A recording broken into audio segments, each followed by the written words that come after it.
હજી આપણે લોકો જો આ રીતે સહયોગ આપશો તો ઓછામાં ઓછા મુખ્યમંત્રી ભૂપેન્દ્ર પટેલ જામનગરની મુલાકાતે પહોંચ્યા છે। વરસાદની તારાજીનું નિરીક્ષણ કરવા માટે મુખ્યમંત્રી હાલ જામનગરમાં ઉપસ્થિત છે। એરપોર્ટ પર જ કલેક્ટર સહિતના અધિકારીઓ સાથે તેઓએ બેઠક કરી। મુખ્યમંત્રી ભૂપેન્દ્ર પટેલ જામનગરથી દ્વારકા નિરીક્ષણ માટે પહોંચશે। દ્વારકાથી નિરીક્ષણ કરીને વડોદરા પહોંચશે। આજ સાંજ સુધીમાં મુખ્યમંત્રી ભૂપેન્દ્ર પટેલ જે જાણકારી સામે આવી રહી છે, તો ભૂપેન્દ્ર પટેલ હાલ જામનગર પહોંચ્યા છે। વરસાદને કારણે જે તારાજી સર્જાઈ છે તેનું નિરીક્ષણ તેમના દ્વારા કરવામાં આવશે। અધિકારીઓ સાથે મહત્વપૂર્ણ બેઠક પણ તેઓ એરપોર્ટ ખાતે જ કરી હતી। તો હાલ તેઓ પહોંચી ચૂક્યા છે જામનગર અને જે પરિસ્થિતિ સર્જાઈ છે તેનું નિરીક્ષણ તેઓ જાતે કરશે। સીએમ હાલ જામનગરમાં ઉપસ્થિત છે। એરપોર્ટ પર જ કલેક્ટર સહિતના અધિકારીઓ સાથે તેઓએ વાતચીતનો દોર જે છે તે શરૂ કર્યો છે। જામનગર બાદ તેઓ દ્વારકા પહોંચવાના છે।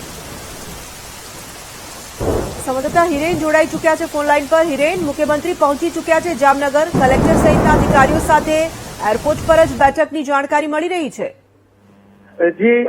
જી તોરલ, ચોક્કસ જણાવી દઉં કે જે તબાહી બાદ જે મુખ્યમંત્રી છે જે જામનગર ખાતે પહોંચ્યા છે।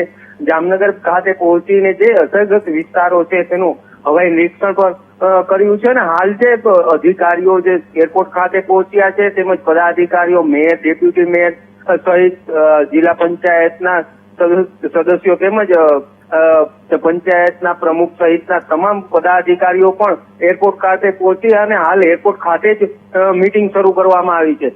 આ મીટિંગ પૂરી થયા બાદ જે મુખ્યમંત્રી છે તે ખંભાળિયા ખાતે રવાના થશે તેવી માહિતી પણ હાલ મળી રહી છે। હાલ તો જે મુખ્યમંત્રી આવ્યા બાદ જે પદાધિકારીઓ છે તેના દ્વારા સ્વાગત કરવામાં આવ્યું હતું અને તરત જ જે આ નિરીક્ષણ બાદ કયા કયા વિસ્તારમાં જે નુકસાની થઈ છે તે તાત્કાલિક જ લોકો સુધી રાહત કઈ રીતે લોકોને પહોંચે તે રીતના પગલા લેવાની કામગીરી અધિકારીઓને સૂચના આપવામાં આવી રહી છે। જી ધન્યવાદ હિરેન।